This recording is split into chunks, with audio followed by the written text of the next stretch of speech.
Welcome to Garani Abay Backyard. Magandang araw po sa lahat, lalo na sa mga kapwa giant breeder Luzon, Visayas at Mindanao. Prepared po ako sa umaga na to na simpleng pagkain ng aking mga alagang native na manok. Ngayon ipapakita ko sa inyo kung ano ang mga pagkain na ibinigay ko sa aking mga native na manok dito sa aking munting yard. Ang mga native na manok, ito ang mga manok na madali lang paramihin.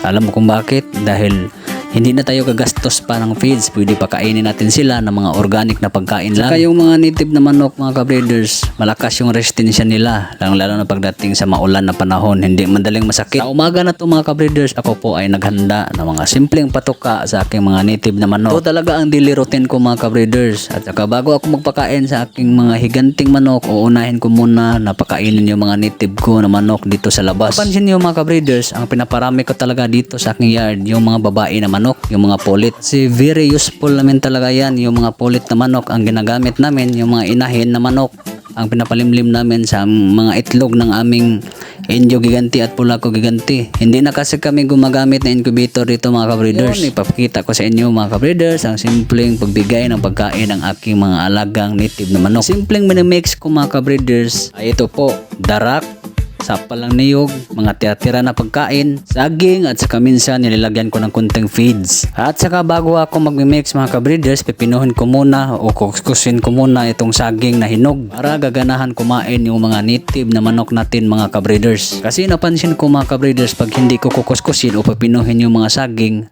mostly ang natira sa pagkain nila itong mga saging kasi hindi sanay yung mga native na manok ko na kumain ng saging, unlike sa mga higanti kong manok na sanay sila kumakain ng mga hinog na saging.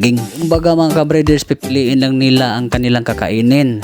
At saka yung nakita ko dito sa aking yard, yung time na hindi ko pinupino at kinukuskus yung mga saging, yun talaga ang palaging natitira. Minsan pag maulan ang panahon, ang tubig na gagamitin ko na pang mix sa pagkain nila ay nilalagyan ko ng probiotics. Pero ngayon na maganda ang panahon mga ka-breeders, natural na tubig lang ang gagamitin natin pang mix sa kanilang pagkain.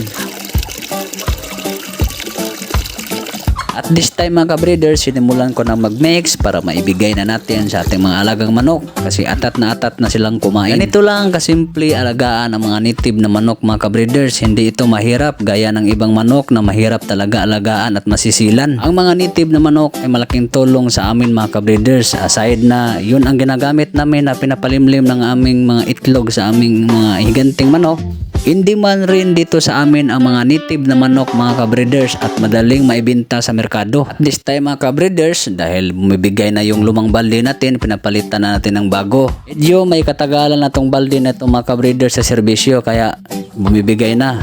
So ngayon papalitan na natin ng bago. Saya po ako sa ganitong simpleng pamumuhay dito sa bukid mga ka-breeders, ang pag-alaga ng mga hayop tulad ng manok, baka, kambing at iba pa. Ganito ang simpleng buhay na gusto ko mga ka-breeders. Payapa at malayo sa gulo. Ang kailangan lang natin dito sa bukid mga ka-breeders, diskarte para kumita ng pera. Pag masipag ka lang mag-alaga ng hayop dito at magtanim ng iba't ibang klaseng gulay, di posibleng kikita ka talaga mga ka-breeders. Hanggang dito lang po tayo mga ka-breeders. Salamat po sa pagpanood ng ating video. God bless you all.